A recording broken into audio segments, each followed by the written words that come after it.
तो हमने काउंटेबल और अनकाउंटेबल नाउन के बारे में बताया था।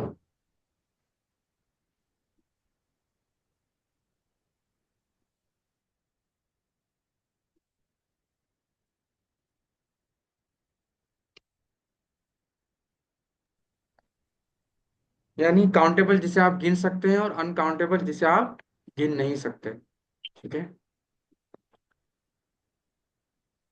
तो आप वो इमेज खोल लीजिएगा, ज़्यादा समझ में आएगा, लेकिन मैं इसे बता रहा हूँ इसे समझ में आ जाएगा, उतना कोई खास नहीं है। ए और एन कब यूज किया जाता है? एन का यूज उस वक्त होता है जब वोवेल आता है। ठीक है। ए, ई, आई, ओ, यू, या फिर उस जैसी कोई आवाज जो वोवेल से मिलती जुलती हो। राइट। एग्जाम्पल दीजिए कोई, आप लोग, जिस वर्ड के पहले वॉवेल हो और आप एन लगा के यूज कर रहे हो, बताइए। This is an elephant. जी, नूराला बताइए।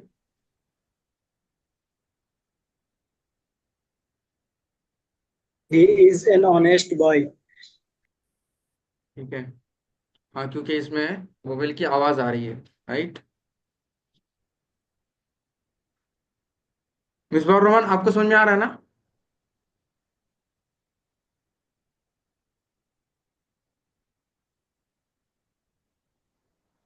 चलिए।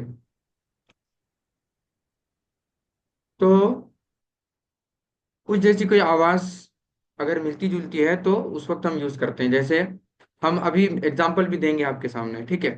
तो use to indicate a countable noun, यानी जिसको आप गिन सकते हैं, उसके लिए क्या होता है, ए या एन का यूज किया जाता है।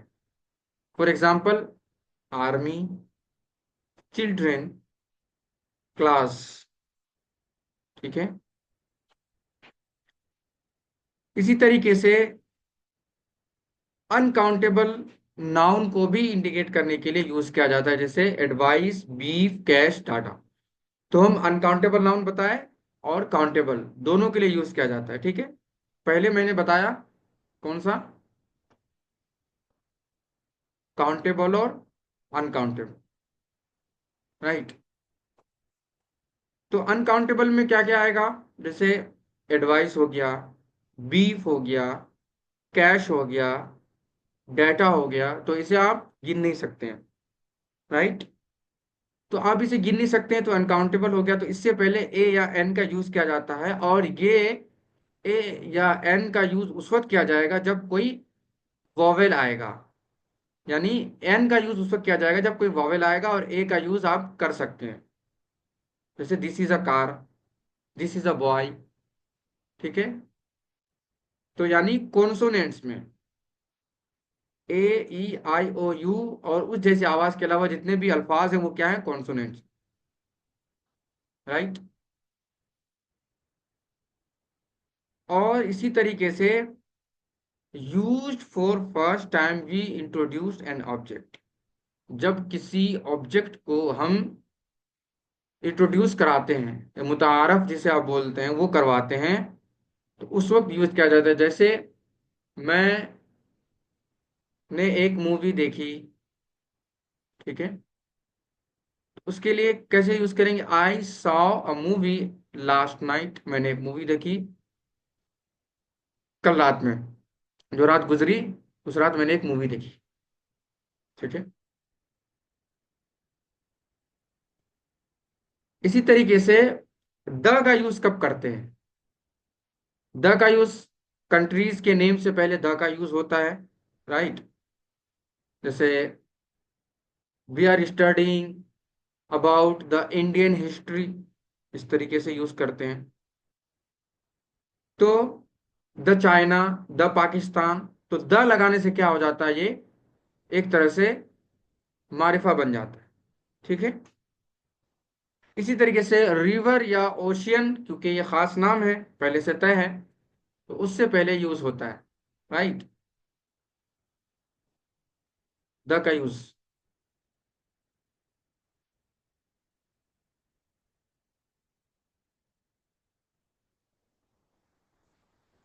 इसी तरीके से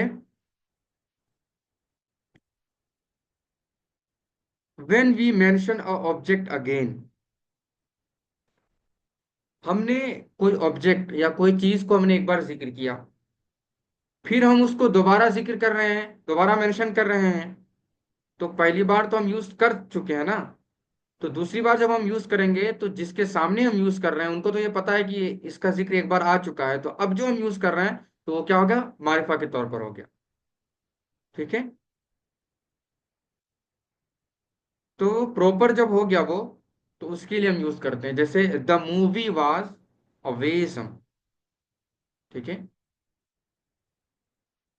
अब हम कुछ मिसाल वगैरह दे देते हैं, राइट,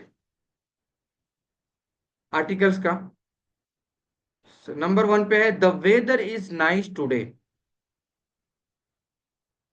क्योंकि वेदर क्या है, एक खास चीज का नाम है, तो उसके लिए भी यूज कर सकते हैं।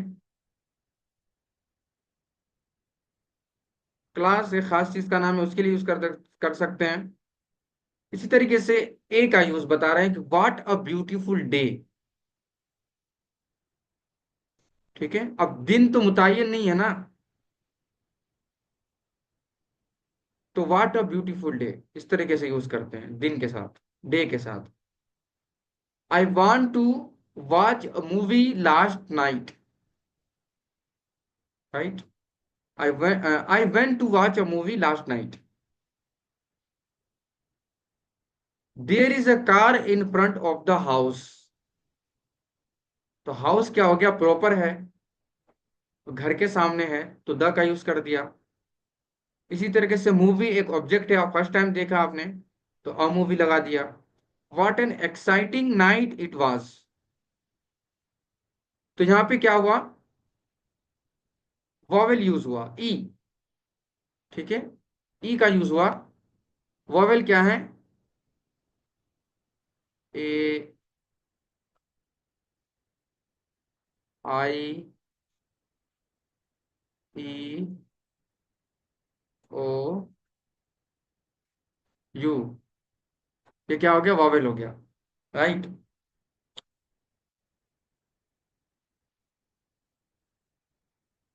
तो वॉवेल से पहले हम एन का यूज करते हैं, या फिर उस जैसे आवाज। A half written report is a terrible thing, कि एक आधी अधूरी रिपोर्ट क्या है, परेशान करने वाली चीज है, परेशान कुन चीज है। तो यहाँ पे ए का यूज किया, देखिए ए भी बोलते हैं, आ भी बोलते हैं, लेकिन गालिबन ब्रिटिश इंग्लिश जब आप यूज करेंगे, है ना, तो उस वक्त ए बोलते हैं। A positive attitude can help you through tough times. अब देखिए, the first thing you need to do is take a look at your resume. सबसे पहले अगर किसी चीज की जरूरत है और करने की चीज है तो वो है रिज्यूमे को किस तरीके से सेट करना है, या फिर किस तरीके से बनाना है। रिज्यूमे के बारे में आपको ज्यादा पता पता नहीं, आई डोंट नो होगा कि नहीं। रिज्यूमे, जैसे कभी आप अगर जॉब वगैरह लेने जाते हैं या फिर कहीं भी प्राइवेट सेक्टर में जाते हैं, तो एक रिज्यूमे तैयार करना पड़ता है आप, राइट। उसमें आपका सारा डिटेल्स होता है, बायोडाटा होता है कि आपने पढ़ाई कहाँ से की है, आपकी डिग्री कहाँ से कहाँ तक की है, आप कब से कब तक कहाँ पढ़े, आगे आप क्या करना चाहते हैं, तो वो सारी चीजें, मैंने हॉबी वगैरह अपना मेंशन करना होता है, उसको बोलते हैं रिज्यूमे। उसी उसी का नाम, दूसरा नाम है CV. The art world is one of the most competitive carriers. हम ये एग्जाम्पल आपको बस सिर्फ सुना रहे हैं, अगर आप देख रहे हैं अपने फोन में, व्हाट्सएप में, सिर्फ इसलिए हम सुना रहे हैं कि आपको यूज करने का तरीका आना चाहिए।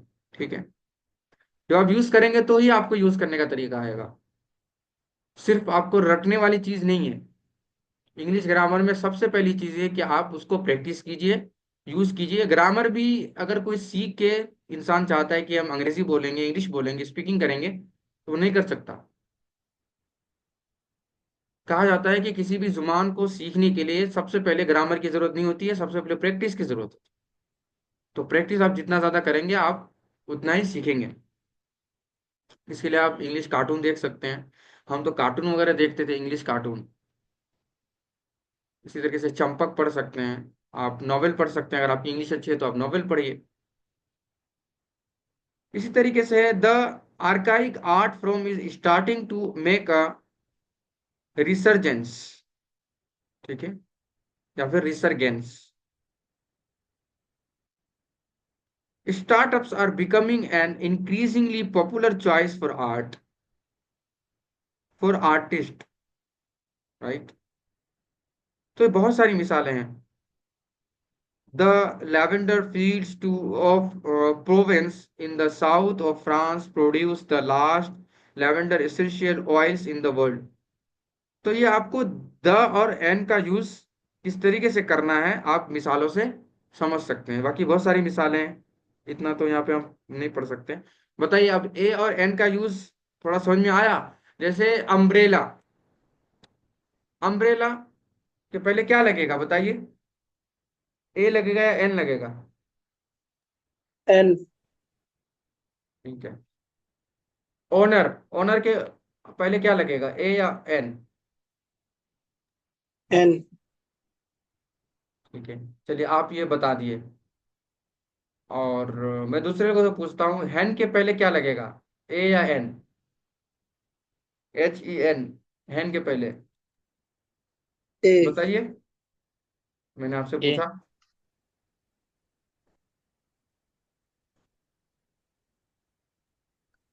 ए लगेगा सर। क्या लगेगा? ए। ठीक ए। है। जैसे हम बोलेंगे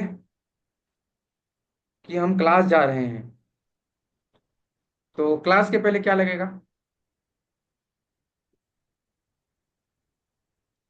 we are a. Going to class, क्या लगेगा?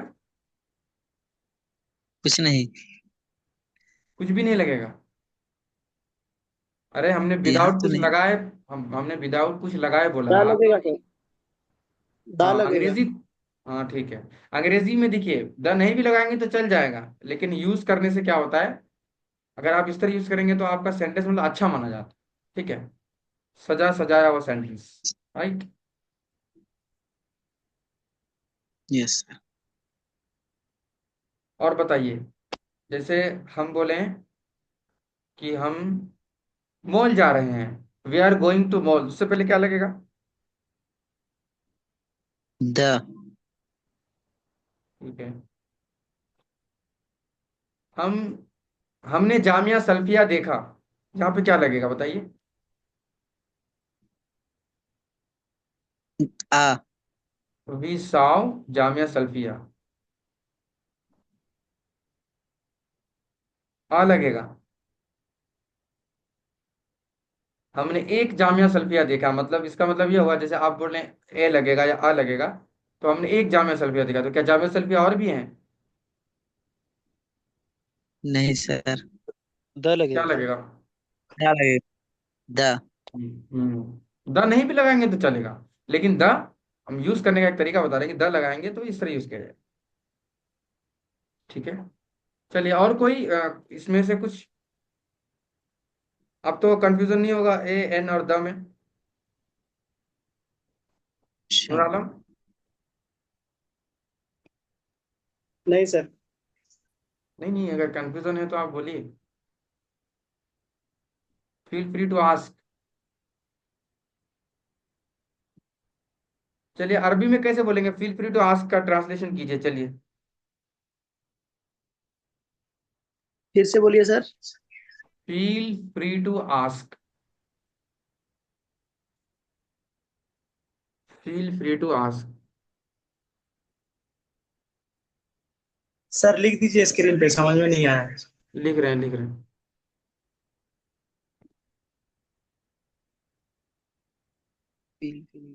फील फ्री टू, ये सेंटेंस कौन सा है ये बताइए, तो बड़ा कर दूं? ये देखिए, ये सेंटेंस है कौन सा, किस किस्म का है बताइए। पास्ट है, प्रेजेंट है, फ्यूचर है, इम्परेटिव है, निगेटिव है, अफर्मेटिव है, इंट्रोगेटिव है, क्या है बताइए, एक्सक्लामेटिव है। ये सब पढ़े होंगे ना आप लोग। इम्पेरेटिव सेंटेंस है सर। इसको अरबिक में ट्रांसलेट कीजिए। आज आप लोग की ट्रांसलेशन भी चेक कर ली जाए थोड़ी। आप लोग मतलब बना रहे हैं या क्या कर रहे हैं।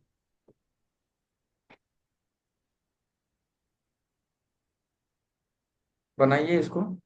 अरे मिसबा है ना, अरे बनाइए बनाइए। सादिया, सादिया को हम निकाल देंगे क्लास से, रिमूव कर देंगे उसको। कमेंट सेक्शन में चेक कर रहा हूँ, कमेंट सेक्शन में लिखिए तो। जिनको बोल नहीं पा रहे हैं जो, वो कमेंट सेक्शन में लिखिए। हमारे सामने ओपन है कमेंट सेक्शन। क्या अंत हुर्रुन लिल असीला। असइला, ठीक है चलिए। और कोई बनाइए, हलमी मजीद, हलमी मजीद।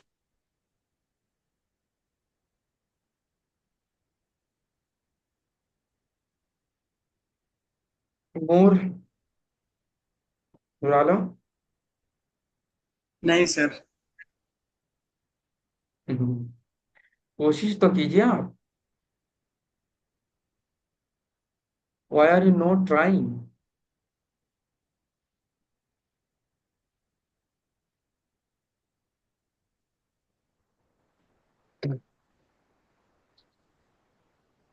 ला ततरद्दद फी सुआल, ठीक है। फिक्र तो आंसर। चलिए ये तो मफहूमी हो गया। मतलब आपने सामने वाले को समझा दिया कि हाँ बस ये चीज आप कहना चाह रहे हैं। बट अगर एग्जाम में आता है फील फ्री टू आस्क, तो वहां पे कैसे आप ट्रांसलेट करेंगे ये बताइए।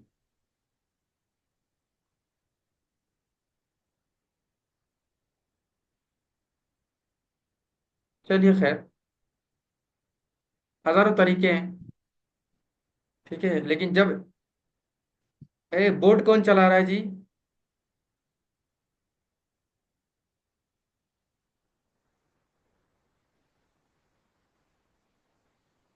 इस सलमा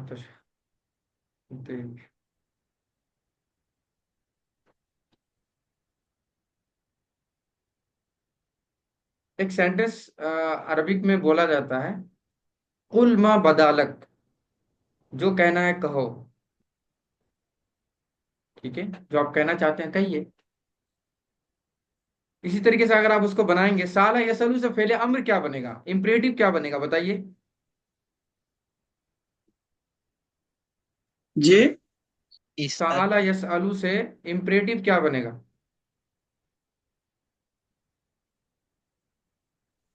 इस अल। तो आप इसको इस तरह भी बोल सकते हैं, इस अल मा बदालक।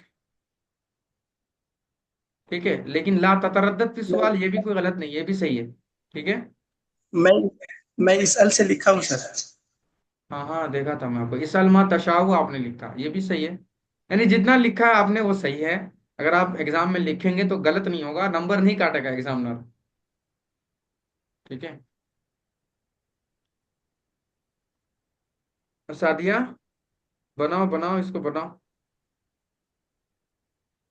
चलिए, और क्या पढ़ाऊँ आपको आज। अच्छा इंग्लिश, आप लोग क्लास वगैरह देख रहे हैं कि नहीं, जो रिकॉर्ड कर रहे हैं हम।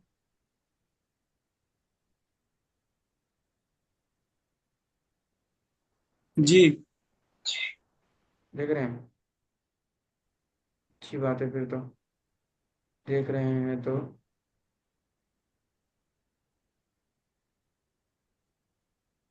और क्लास देख रहे हैं तो बहुत अच्छी बात है। वो अंग्रेजी वाली क्लास देख लिया। अरे जिस दिन मैंने आप लोगों को अंग्रेजी पढ़ाई, उस दिन वाली क्लास हमने रिकॉर्ड की थी। लेकिन अब मैं लैपटॉप में ढूंढ रहा था, वो मिली ही नहीं मुझे। अब मैं उस पर परेशान हूँ। वो अब फिर कल जा करके मैं जब देख रहा था, तो फिर वो क्लास में हमें मिली है।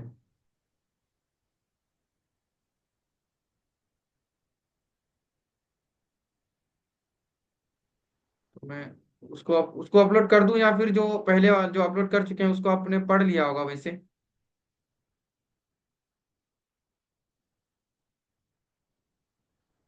चलिए।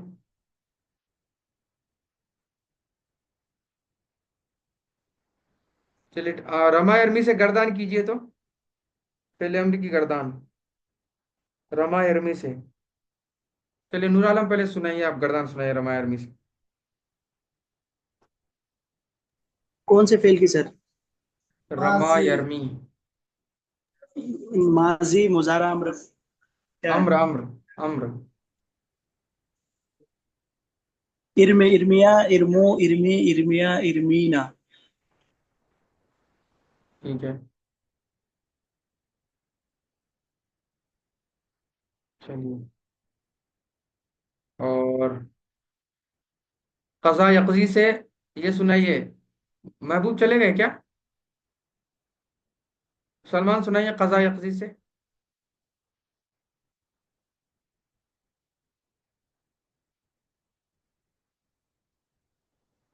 सलमान।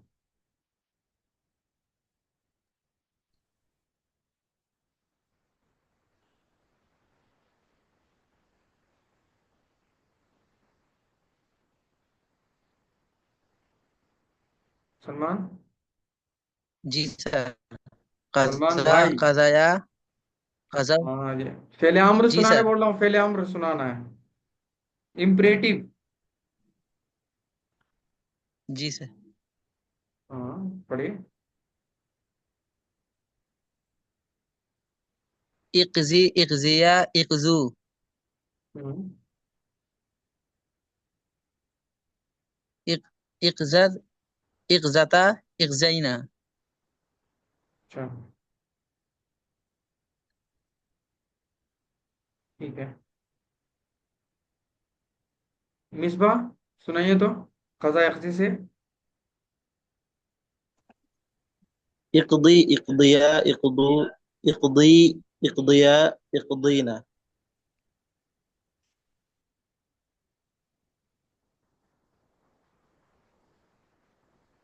और महबूब कज़ा यक़ज़ी से सुनाइए तो।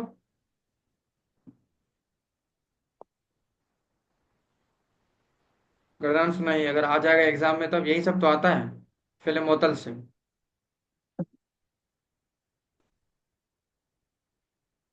इसको क्या बोलते हैं, मोतले याई है या मोतले वावी है?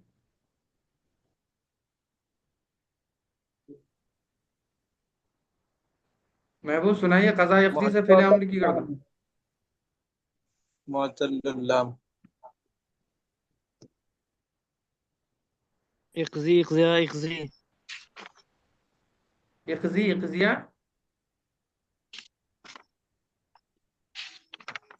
इक़ज़ी इक़ज़िया हम्म। इक़ज़ीना।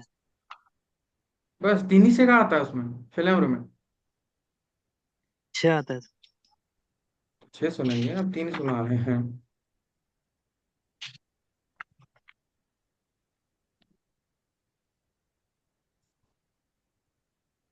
इक़ज़ी इक़ज़िया इक़ज़ीना तुक़ज़ी।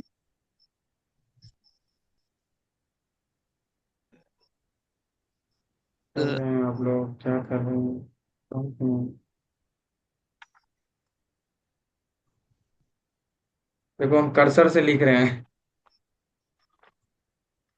ये यक़ज़ी समझना है इसको, ठीक है? ये नुक्ता है। किस तरह, इस तरह लिखेंगे ना।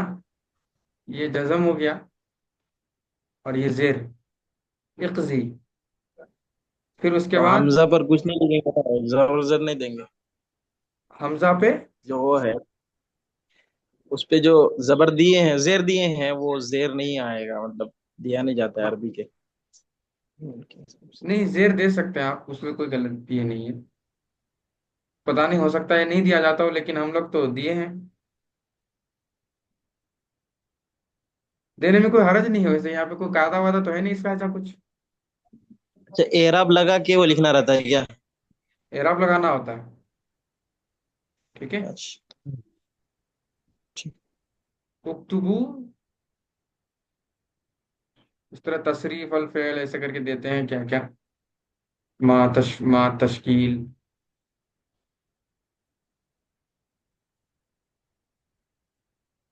एराब अगर लगाने के बोलेगा तो आपको लगाना है सब पे जो है उसका। ठीक है। चलिए, इक्जी, इक्जिया, इक्जू। ठीक है। पहला वाला इक्जी बगैर या के, यानी मुजक्कर के लिए इक्जी, इक्जिया, इक्जू। फिर उसके बाद क्या आएगा मोनस के लिए? इक्जी, इक्जिया, इक्जीना। इक्जीना कैसे लिखेंगे? ये सब चीजें बहुत पढ़ चुके हैं आप लोग, लेकिन भूल जाते हैं। इस तरह लिखेंगे, इक्जीना। ठीक है। लिख रहे हैं, कर्सर से लिख रहे हैं इसलिए इस तरह जी। लिखा जा रहा है। मेरी हैंड राइटिंग ऐसी नहीं है, इतनी भी बुरी नहीं है।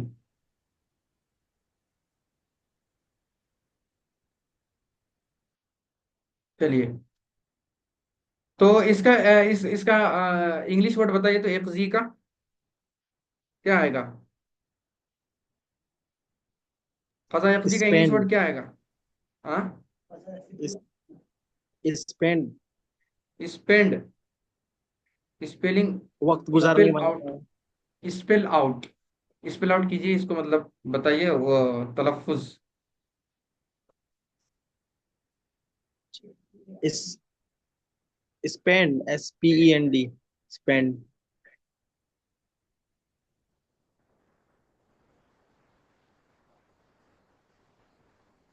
ठीक है। और रमा अरमी से क्या आएगा? रमा का क्या आएगा बताइए? थ्रो। थ्रू। ठीक है। रमा अरमी से थ्रू आएगा, हाँ। स्पेंड। अरे यार। SPEND ना। हाँ, ये स्पेंड हो गया, ठीक है। ये स्पेंड हो गया। इसी तरह रमा अरमी का क्या बताया आपने? थ्रू। थ्रो की स्पेलिंग बताइए तो। THROW। ठीक है। सादिया थ्रो भाग गई डर से। थ्रो। सादिया भाग गई डर से आज।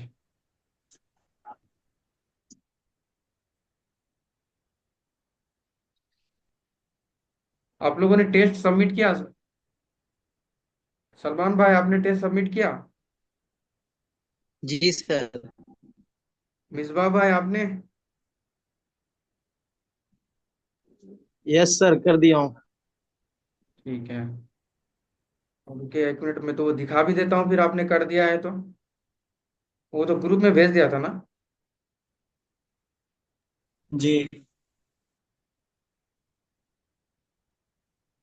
10 मिनट टाइम बचा है हमारे पास, क्योंकि ये जूम पे हम 40 मिनट ही क्लास ले सकते हैं।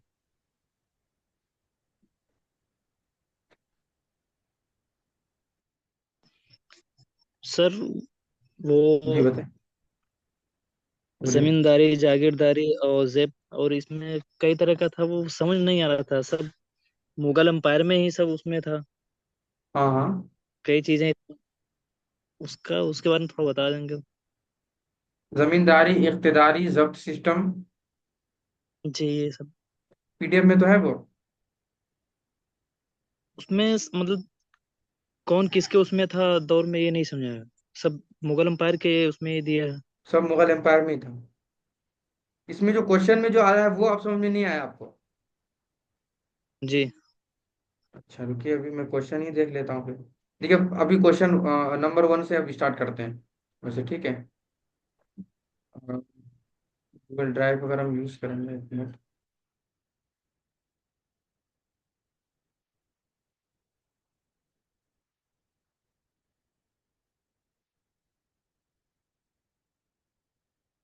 देखिए, जितना जल्दी हो आप, जो पीडीएफ हमने जो लिंक दिया है इसके डिस्क्रिप्शन में, वो आप डाउनलोड कर लीजिएगा जितना जल्द हो। ठीक है।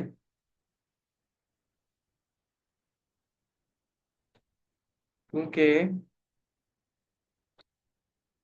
उसको डाउनलोड करने में दिक्कत होगी, और मेरा गूगल ड्राइव फुल हो चुका है तो वो फिर डिलीट हो जाएगा। ठीक। तो आप डाउनलोड कर लीजिए। चलिए हम फर्स्ट क्वेश्चन वैसे ही बताते हैं मोबाइल से ही। Who introduce the token currency in India? ठीक है, टोकन करेंसी इंडिया में किसने सबसे पहले लागू किया, तो किसने मुतारफ करवाया? ठीक है, किसके जमाने में ये चलन हुआ? कौन थे? मोहम्मद बिन तुगलक। राइट। सारा क्वेश्चन मैंने किससे बनाया है? एंशंट, मॉडर्न और मिडिवल इंडिया से। राइट। इसी तरीके से who was the first Muslim to conquer a part of India? Hindustan के किसी एक हिस्से पर सबसे पहले हमला किसने किया? मोहम्मद बिन कासिम थे। तो Mahmood Ghaznavi, Mahmood Ghaznavi,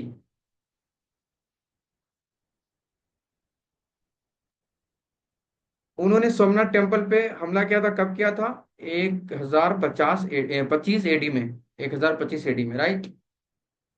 who completed the construction of Qutub Minar? क्या हु के स्पेलिंग में यहाँ गलती हो गई है? Who completed the construction of Qutub Minar? Iltutmish. लेकिन शुरुआत किसने किया था बताइए, कुतुब मीनार को, कुतुब मीनार के कंस्ट्रक्शन को? कुतुबुद्दीन ऐबक। ठीक है, तो वहां पे देखिए कुतुबुद्दीन ऐबक भी दिया है, लेकिन अगर एग्जाम में आता है तो आपको अच्छे से वो करना है, ध्यान रखना है। Razia Sultana was the daughter of Shamsuddin Iltutmish. ठीक है। शमशुद्दीन अल्तमश किस दौर का बादशाह था?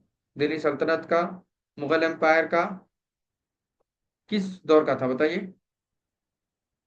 Slave dynasty. चलिए, which sultan followed the blood and iron policy? देखिए इसमें बहुत सारे लोगों ने गलती की थी। ठीक है। Which sultan, which sultan followed the blood and iron policy? Misba ने भी इसमें गलती की है, उनका आंसर गलत था। और भी एक दो लोगों ने की थी, मैं इनको ध्यान नहीं है। ये मैं अभी जो जिस पीडीएफ से पढ़ रहा हूँ वो है नूर आलम ने जो सबमिट किया उनका है। ठीक है। इसी तरीके से who was known as the Sikandar Sani? Sir वो जो सवाल है ना ब्लड एंड कैंसर का, वो बलबन ने ही मुतारफ करवाया था। उसके जमाने में था। मोहम्मद बिन तुगलक जो है वो गलत जवाब है जहाँ तक तहकीक के मुताबिक। हाँ तो बलबन तो सही है ना? मोहम्मद बिन, हाँ बलबन सही है, मैंने भी बलबन ही लगाया था, लेकिन वो गलत बता के वो मोहम्मद बिन तुगलक बता रहा था। नहीं नहीं, इसमें देखिए, जी ऐसा ही है। एक मिनट एक मिनट, आप तो मैं सही वाला आंसर किसमें दिया हूँ? Alfalah academy correct and incorrect answers. ठीक है, मैं सीधे वो खोलता हूँ आपका जहाँ पे होगा। टाइटल फॉर्म, उसमें रिस्पॉन्सेज में मैं चेक कर रहा हूँ अभी। राइट।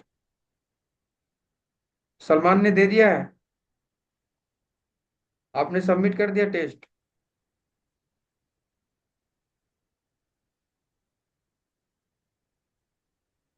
देखिए कौन सा क्वेश्चन चल रहा था? हाँ, blood and iron policy. Blood and iron policy. तो इसमें करेक्ट आंसर में क्या होगा? बलबन होगा। मैंने पीडीएफ में क्या दिया है आपको? बलबन दिया है? जी। नहीं नहीं, वो पीडीएफ जिसमें मैं जब पढ़ाया था उसके बाद जो क्लास की पीडीएफ थी वो, इसमें नहीं, इस पीडीएफ में नहीं। जी बलबन ही उसमें उसमें। भी बलबन ही बलबन उसमें भी। हाँ तो फिर बलबन ही है। ठीक है। यहाँ से हो सकता है मैं जब वो कर रहा, असल में आंसर सेट सेट करना पड़ता है ना, तो हमने जब सेट किया होगा तो मोहम्मद बिन तुगलक पे क्लिक हो गया हो। ठीक है। सर मेरा सबमिट हो गया ना? किए हैं सर हम? हाँ हाँ हाँ हाँ, दिख रहा है, दिख रहा है, हो गया होगा। ये देखिए, मैं अभी अभी जो मैं पढ़ रहा हूँ वो मिसबा का ही पढ़ रहा हूँ गालिबन। हाँ मिसबा का, अभी मैं रिस्पॉन्सेज में मिसबा का सबसे पहले पढ़ रहा हूँ। देखिए हमारे पास 3 मिनट बचा है, तो ये हो गया राइट। सिकंदर सानी आपको पता है, अलाउद्दीन खिलजी जिनको बोला जाता है। हु इंट्रोड्यूस द जब्त सिस्टम फॉर रेवेन्यू कलेक्शन, किसने ये किया था, इंट्रोड्यूस किया था जब्त सिस्टम फॉर रेवेन्यू कलेक्शन को, बताइए। मिसबा।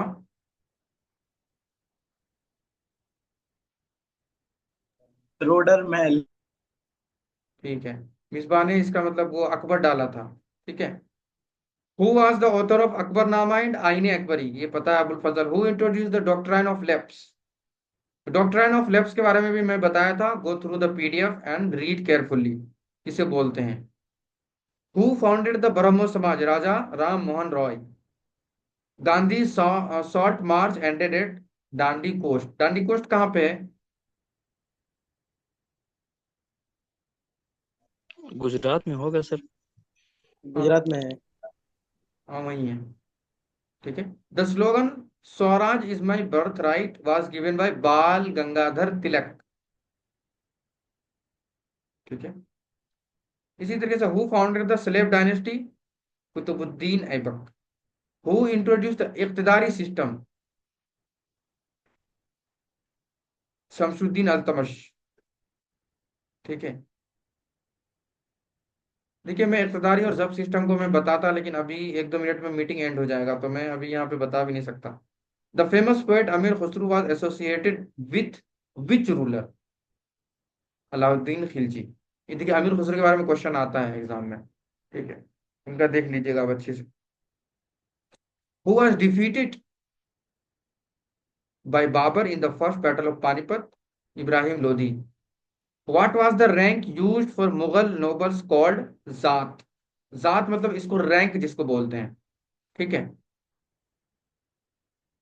यानी आपका मर्तबा एक हिसाब से जो तय होता था वो जात के हिसाब से। Which Mughal ruler implemented the policy of sulekul, sulekul किसने लागू किया मुगल रूलर में से, तो वो अकबर थे। हु लेड द चंपारण सत्याग्रह इन 1917, ठीक है, महात्मा गांधी ने लेड किया था, इसके लीडर महात्मा गांधी थे। लेकिन चंपारण सत्याग्रह कब हुआ ये भी याद रखना, 1917 में। The non cooperation movement was withdrawn due to Chauri Chaura incident.